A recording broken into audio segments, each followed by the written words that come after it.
Whatever may be said in praise of poverty, the fact remains that it is not possible to live a really complete or successful life unless one is rich.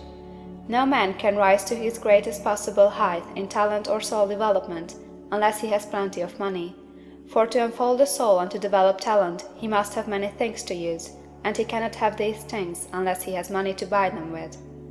A man develops in mind, soul, and body by making use of things, and society is so organized that man must have money in order to become the possessor of things. Therefore, the basis of all advancement for man must be the science of getting rich.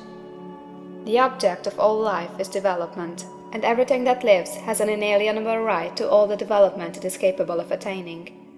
Man's right to life means his right to have the free and unrestricted use of all the things which may be necessary to his fullest mental, spiritual, and physical unfoldment, or, in other words, his right to be rich. To be really rich does not mean to be satisfied or contented with a little. No man ought to be satisfied with a little if he is capable of using and enjoying more. The purpose of nature is the advancement and unfoldment of life, and every man should have all that can contribute to the power, elegance, beauty, and richness of life. To be content with less is sinful. The man who owns all he wants for the living of all the life he is capable of living is rich, and no man who has not plenty of money can have all he wants. Life has advanced so far and become so complex that even the most ordinary man or woman requires a great amount of wealth in order to live in a manner that even approaches completeness. Every person naturally wants to become all that they are capable of becoming. This desire to realize innate possibilities is inherent in human nature. We cannot help wanting to be all that we can be. Success in life is becoming what you want to be. You can become what you want to be only by making use of things, and you can have the free use of things only as you become rich enough to buy them. To understand the science of getting rich is therefore the most essential of all knowledge. There is nothing wrong in wanting to get rich. The desire for riches is really the desire for a richer, fuller, and more abundant life, and that desire is praiseworthy.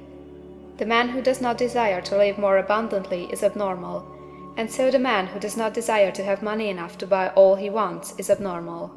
There are three motives for which we live.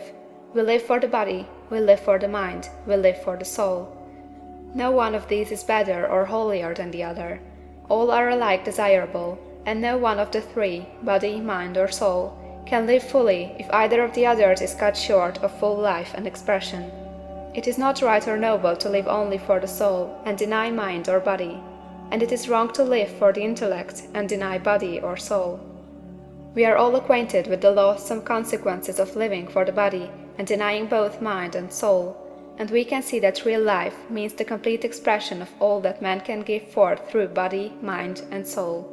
Whatever he can say, no man can be really happy or satisfied unless his body is living fully in every function, and unless the same is true for his mind and his soul.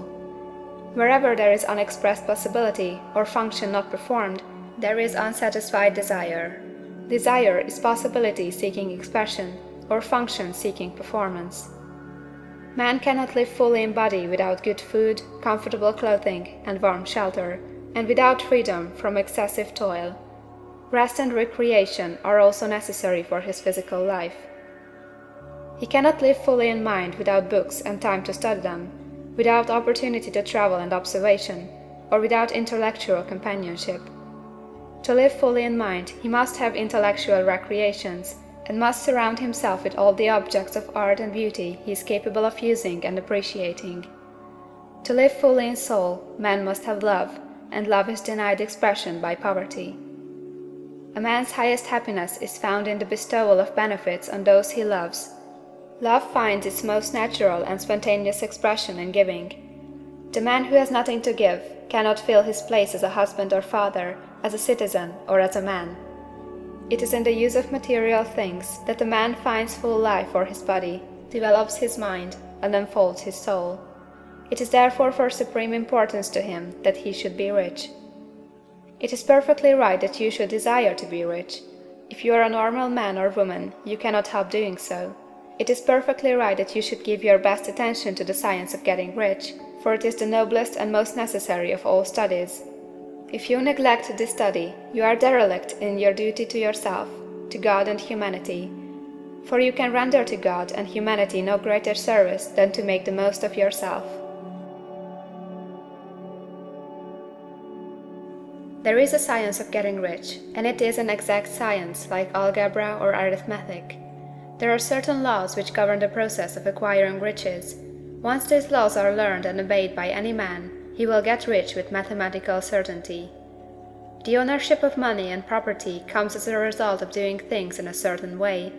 Those who do things in this certain way, whether on purpose or accidentally, get rich, while those who do not do things in this certain way, no matter how hard they work or how able they are, remain poor. It is a natural law that like causes always produce like effects, and therefore any man or woman who learns to do things in this certain way will infallibly get rich. That the above statement is true is shown by the following facts. Getting rich is not a matter of environment, for if it were, all the people in certain neighborhoods would become wealthy, the people of one city would be all rich, while those of other towns would all be poor, or the inhabitants of one state would roll in wealth, while those of an adjoining state would be in poverty.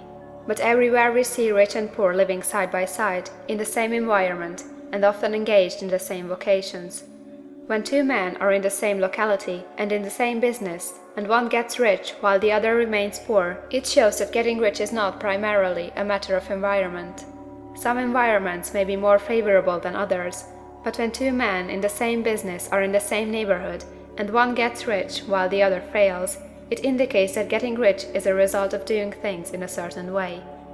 And further, the ability to do things in this certain way is not due solely to the possession of talent, for many people who have great talent remain poor, while others who have very little talent get rich.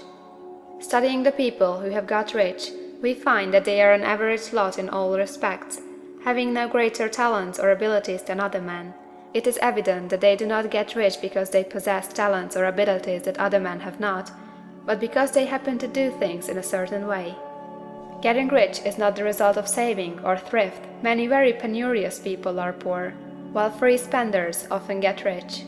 Nor is getting rich due to doing things which others fail to do, for two men in the same business often do almost exactly the same things, and one gets rich while the other remains poor or becomes bankrupt. From all these things, we must come to the conclusion that getting rich is the result of doing things in a certain way. If getting rich is the result of doing things in a certain way, and if like causes always produce like effects, then any man or woman who can do things in that way can become rich, and the whole matter is brought within the domain of exact science. The question arises here, whether this certain way may not be so difficult that only a few may follow it. This cannot be true, as we have seen, so far as natural ability is concerned. Talented people get rich, and blockheads get rich. Intellectually brilliant people get rich, and very stupid people get rich. Physically strong people get rich, and weak and sickly people get rich. Some degree of ability to think and understand is, of course, essential. But in so far natural ability is concerned, any man or woman who has sense enough to read and understand these words can certainly get rich. Also, we have seen that it is not a matter of environment. Location counts for something. One would not go to the heart of the Sahara and expect to do successful business. Getting rich involves the necessity of dealing with men, and of being where there are people to deal with.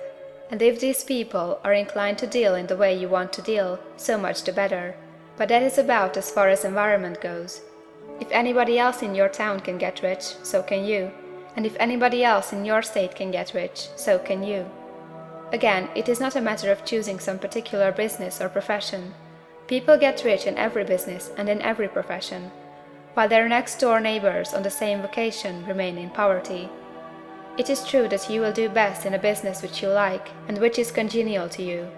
And if you have certain talents which are well developed, you will do best in a business which calls for the exercise of those talents. Also, you will do best in a business which is suited to your locality.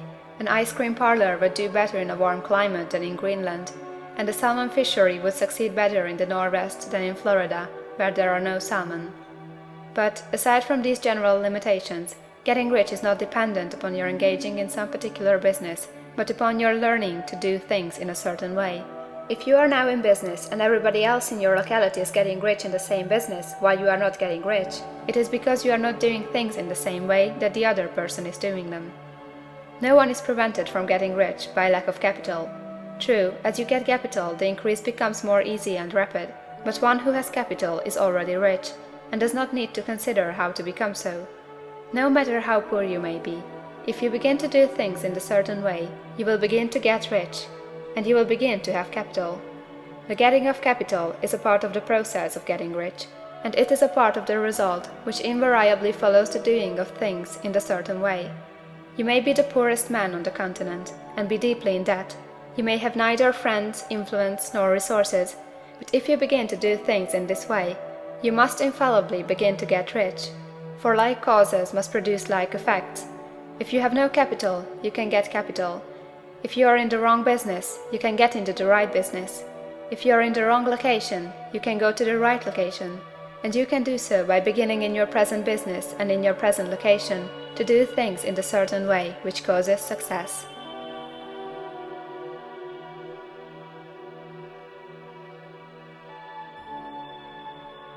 Is opportunity monopolized? No man is kept poor because opportunity has been taken away from him, because other people have monopolized the wealth and have put a fence around it. You may be shut off from engaging in business in certain lines, but there are other channels open to you. Probably it would be hard for you to get control of any of the great railroad systems. That field is pretty well monopolized. But the electric railway business is still in its infancy, and offers plenty of scope for enterprise. And it will be but a few years until traffic and transportation through the air will become a great industry, and in all its branches will give employment to hundreds of thousands and perhaps to millions of people. Why not turn your attention to the development of aerial transportation, instead of competing with J. Hill and others for a chance in the steam railway world? It is quite true that if you are a workman in the employ of the Steel Trust, you have very little chance of becoming the owner of the plant in which you work. But it is also true that if you will commence the act in a certain way, you can soon leave the employ of the Steel Trust. You can buy a farm of from 10 to 40 acres and engage in business as a producer of foodstuffs. There is great opportunity at this time for men who will live upon small tracts of land and cultivate the same intensively. Such men will certainly get rich. You may say that it is impossible for you to get the land, but I am going to prove to you that it is not impossible, and that you can certainly get a farm if you will go to work in a certain way. At different periods, the tide of opportunity sets in different directions, according to the needs of the whole, and the particular state of social evolution which has been reached. At present, in America, it is setting toward agriculture and the allied industries and professions. Today, opportunity is open before the factory worker in his line.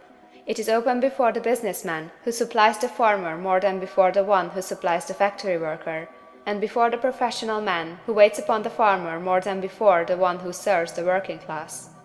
There is abundance of opportunity for the man who will go with the tide, instead of trying to swim against it. So the factory workers, either as individuals or as a class, are not deprived of opportunity. The workers are not being kept down by their masters. They are not being ground by the trusts and combinations of capital. As a class, they are where they are because they do not do things in a certain way. If the workers of America chose to do so, they could follow the example of their brothers in Belgium and other countries, and establish great department stores and cooperative industries. They could elect men of their own class to office, and pass laws favoring the development of such cooperative industries, and in a few years they could take peaceable possession of the industrial field. The working class may become the master class whenever they will begin to do things in a certain way. The law of wealth is the same for them as it is for all others. This they must learn, and they will remain where they are as long as they continue to do as they do. The individual worker, however, is not held down by the ignorance or the mental slothfulness of his class. He can follow the tide of opportunity to riches. No one is kept in poverty by a shortness in the supply of riches. There is more than enough for all. A palace as large as the Capitol at Washington might be built for every family on earth from the building material in the United States alone, and under intensive cultivation this country would produce wool, cotton, linen, and silk enough to clothe each person in the world finer than Solomon was arrayed in all his glory, together with food enough to feed them all luxuriously. The visible supply is practically inexhaustible, and the invisible supply really is inexhaustible. Everything you see on earth is made from one original substance, out of which all things proceed. New forms are constantly being made, and older ones are dissolving, but all are shapes assumed by one thing. There is no limit to the supply of formless stuff, or original substance. The universe is made out of it, but it is not all used in making the universe.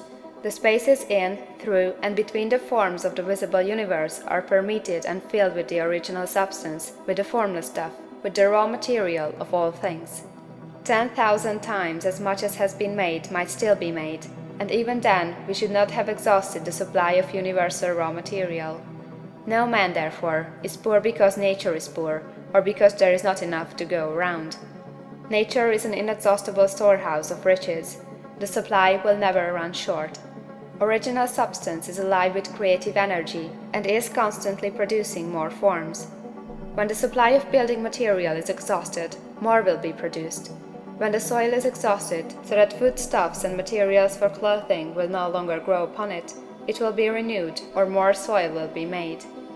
When all the gold and silver has been dug from the earth, if man is still in such a stage of social development that he needs gold and silver, more will be produced from the formless.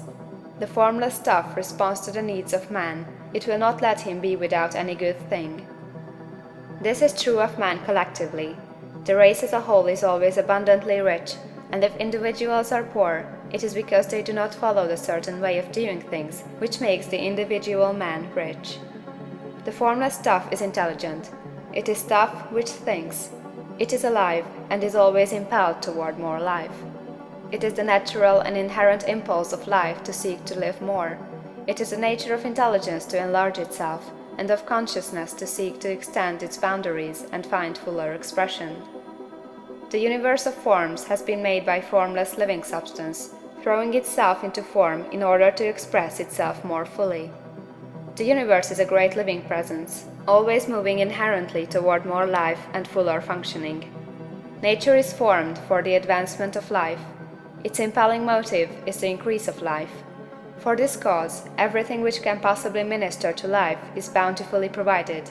There can be no lack unless God is to contradict himself and nullify his own works. You are not kept poor by lack in the supply of riches.